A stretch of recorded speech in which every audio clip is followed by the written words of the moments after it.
नाशिकच्या वाट्याला आलेलं राज्याचं कृषी मंत्रीपद पुण्याला गेलं। चूक ज्यांची होती त्या आमदार माणिक कोकाटेंनी शिक्षा भोगलीच, पण शेतकऱ्यांना ही किंमत चुकवावी लागली।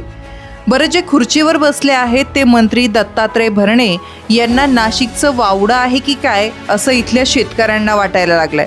कारण कृषी मंत्री झाल्यापासून त्यांनी एकदाही नाशिकच्या वेशीवर येऊन पाय धूळ झाडण्याचे कष्ट घेतलेले नाही। नाशिक हा द्राक्ष, कांदा या प्रमुख पिकांसाठी प्रसिद्ध असलेला जिल्हा। आशिया खंडातील कांद्याची सर्वात मोठी बाजारपेठ म्हणून ज्याला ओळखलं जातं ती लासलगाव बाजारपेठ समिती याच नाशिक जिल्ह्यातली। प्रगतशील शेतकऱ्यांच्या या जिल्ह्याच्या वाट्याला कृषी तेही कॅबिनेट मंत्रीपद आलं होतं।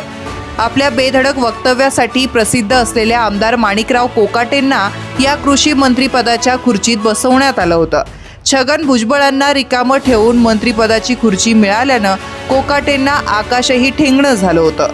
त्याच खुशीत ते ज्यांच्यासाठी काम करण्याची संधी मिळाली त्या शेतकऱ्यांविरोधातच वक्तव्य करीत सुटले। वारंवार सूचना देऊनही वाणीत फारसा बदल न झाल्यानं कोकाटेंकडून कृषी खातं काढून ते पुणे जिल्ह्यातल्या आमदार भरणेंना देण्यात आलं।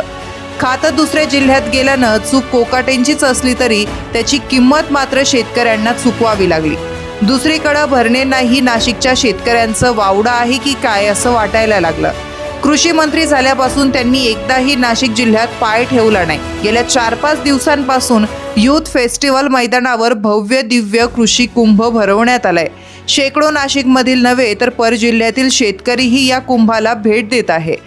कृषी मंत्र्यांनी मात्र या कुंभाकडं ढुंकूनही पाहिलं नाही। यावेळी नसेल कसलं निमित्त, पण आता या कृषी कुंभाचं तर निमित्त होतं, पण तरीही त्यांचं दर्शन शेतकऱ्यांना झालं नसल्यानं नाराजीची भावना आहे।